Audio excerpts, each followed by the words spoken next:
Next is going to be Ken Erickson with our emergency preparedness programs and Citizen Corps. Come on up, Ken.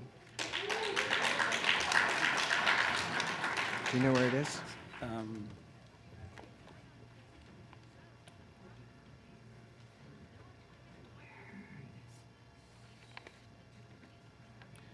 Well, that's being set up. I just wanted to say we're really fortunate to be in this city that really supports the community and the neighborhood development and the programs that you're hearing about this evening. And we're one part of that conversation. As you're looking at the neighborhood and developing and getting to know each other, as you develop that community, one of the things that we end up talking about is how do you take care of yourself in an emergency and watch out for each other. And this is another part of that conversation.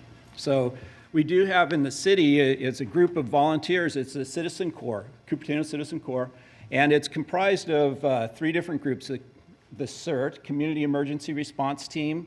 There's the amateur radio. We call that our CARES group.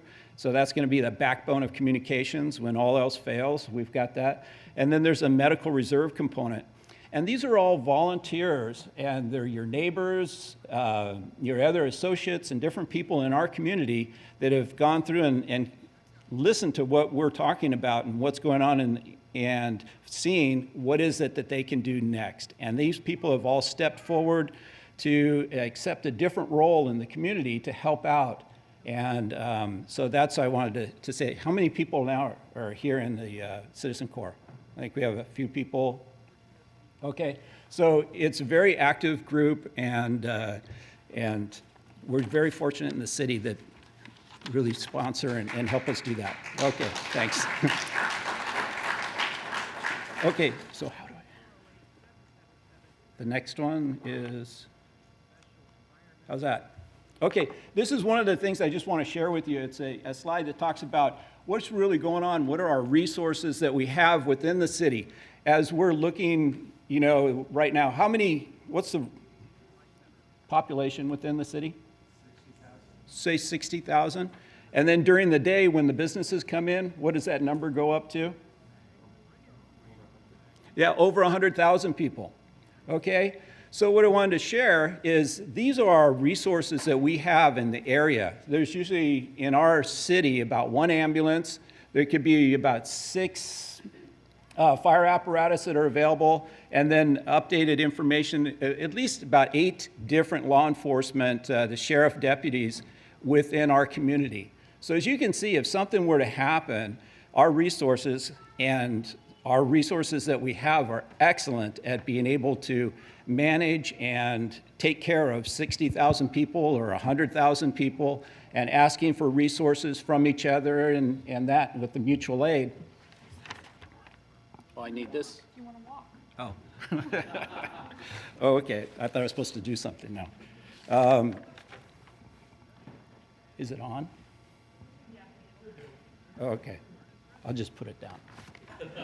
I could probably hurt myself with it. Okay. Don't create my own emergency.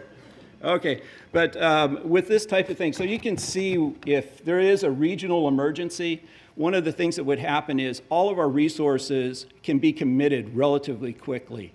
And this is where we're saying, what is our role? When you say, within the community. Oh, where's that? Okay.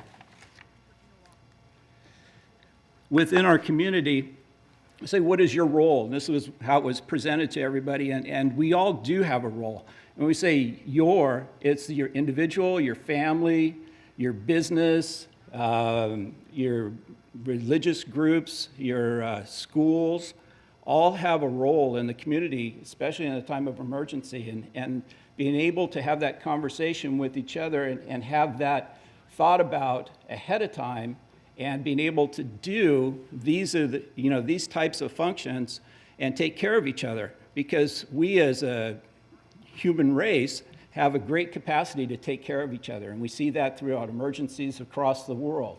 It's just amazing, with what's happening in Nepal, in different areas, people help, and that's what we want to be able to do. And with some specific training, that we offer in the city is that you're able to do these types of things. We want you to be able to take care of yourself and your family, okay? And just know some basic things how to do that.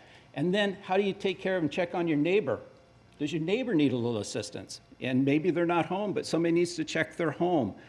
How do we take care of our utilities? Because if we can take care of some of the basic things that would cause a big problem later, one of the biggest issues after a big earthquake or something could be fire.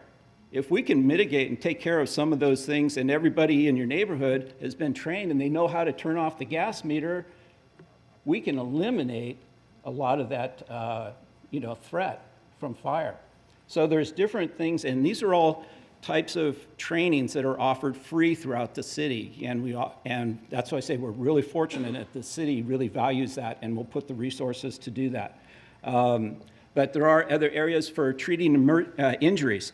This is one of the things that, it doesn't have to be an earthquake, it could be any type of thing, but we want you to be prepared. I think later on you'll hear about something called Pulse Point, but we want everybody to be first aid trained, be able to take care of the person next to you, take care of that minor injury so it doesn't become a big injury. And those are the types of things that we want to be able to get everybody in the community trained and be able to take care of each other. That's just what we do, we take care of each other. And then the other part is, as a community, we look at the city and maybe I do start walking. Okay, the city does have all of these eyes and ears in the community, and we need to be able to get that information. Are you okay? Do you need assistance? And so what we do in the city, we have a plan, which is, this is a cartoon map, but up here, this is the map of the city that's divided into 6 different zones. And everybody in an individual zone or wherever they happen to be, or they work, or their church, or whatever it is, has an area to go report in. It's an arc, and it's represented on the map here with a star. And so we want everybody to know where these things are. And what we're asking, as neighborhoods and the communities get to know each other, that you check on each other and let us know what's going on by coming to one of these arcs and give us your report. So this is really helpful. If you look on our map, you can see that there's yellow up in this area. These are organized neighborhoods already. So they've listened to this and they've said, oh, okay, we're going to know each other, we're going to check on each other, and we're going to be able to take care of each other, because if our resources aren't going to be there for a while, we know how to do that. And then we'll share that information here. Our goal is to have the whole city yellow. Okay? That's what we would really like. I'd love to have that map put up. Okay, but we're working on it. All right? So for us, in order to do that, there's a lot of the free training that's available, and we ask people to come and do that. The city will put that on. The county fire helps us put these trainings on. So over at our table over here and at the county fire table, there's classes that talk about, your personal preparedness for yourself and your family and your neighborhood. And then what is it that additional types of things, if you see that you want to take a different role and become part of the Citizen Corps, which definitely can use everybody's help, okay? So with that,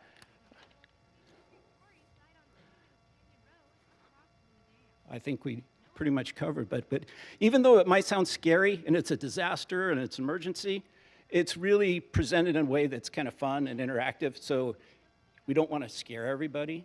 It's not the idea to do that, but it's all tools and things that you can add into your toolbox and make yourself better prepared in your neighbors. Okay, so thank you very much.